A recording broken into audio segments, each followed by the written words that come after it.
Abraham के समय में एक खतना का लॉ था, और वो क्या थी खतना? एक शारीरिक चिन्ह थी जो यहूदियों और लोगों के परमेश्वर के बीच में क्या थी? एक वाचा थी। और खतना का मतलब क्या होता है? खतना का मतलब आप अलग किए गए हैं। फ्रॉम स्टार्टिंग से लेके प्रकाशित वाक्य तक परमेश्वर कहते तुम मेरे हो, तुम मेरे हो, तुम मेरे हो, तुम मेरे हो, तुम मेरे हो। इसलिए परमेश्वर ने शारीरिक चिन्ह दिया था जो यहूदी लोगों को अन्य लोगों से, अन्य जाति से अलग करती थी। इसे पता चलता था कि ये परमेश्वर के लोग हैं, एंड दैट इज कॉल्ड खतना। हालेलुया। अब हम नए नियम में हैं, अब यीशु मसीह के जमाने में है, हाय या ना? अब कौन सा खतना करने के लिए कह रहा है परमेश्वर? ऊंचा बोलो, और ऊंचा।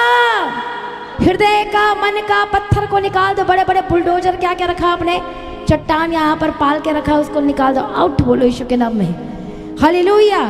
इसे लिखा है पहले तुम खतना रहित दशा में, यदि आप मन नहीं फिराए हैं, यीशु के लोग पर विश्वास नहीं करते हैं, यीशु जी उठा विश्वास नहीं करते हैं, तो आज भी आप खतना रहित दशा मतलब मुर्दे की स्थिति में है। मुर्दा क्या क्या कर सकता है? कोई बताएगा खड़े होके?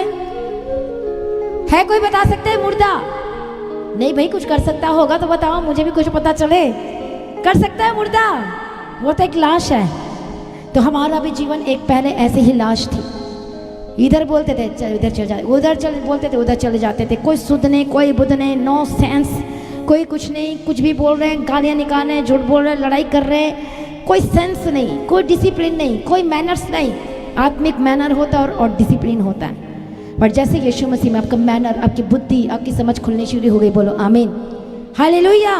इसलिए जब हम खतना रहित थे, मतलब यीशु को अपने लाइफ में नहीं अपनाया था, बैप्टाइज नहीं हुए थे, यीशु के लोग पर विश्वास नहीं किया था, तो उस समय बोलो मैं मुर्दा की दशा में था। अब सबको मालूम है कि मुर्दा की दशा का मतलब क्या है, इसलिए क्या लिखा है? खतना रहित दशा, और उसके बाद लिखा है मुर्दा थे।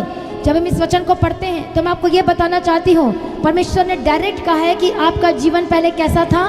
सांस नहीं है आपकी, उस तरह से थी। हालेलुया। और आप, हम सब पहले मृत्यु के अधीनगी में थे। बोलो धन्यवाद हो यीशु का, जो यीशु आया हमें मृत्यु के दिन से छुड़ा लिया। जोर से बोलो हालेलुया। अनंत काल का जीवन यीशु ने आपको दे दिया है।